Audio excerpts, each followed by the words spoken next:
contacting Expedia in Australia is pretty easy thing to do. Today I'm going to teach you how you guys can contact Expedia in Australia.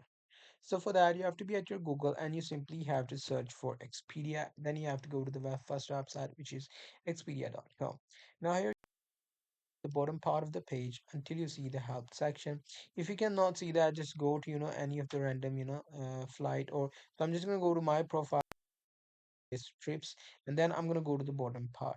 Now in the bottom part you will easily be able to see the help section. In the help section you have to click on this support.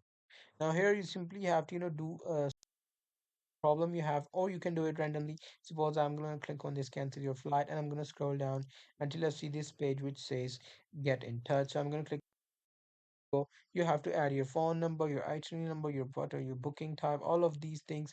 Because I selected cancel booking, you can do any random ones as well. And then you will see contact options, which should also include the phone number and email, which you can use to contact. Hope you guys find this video helpful.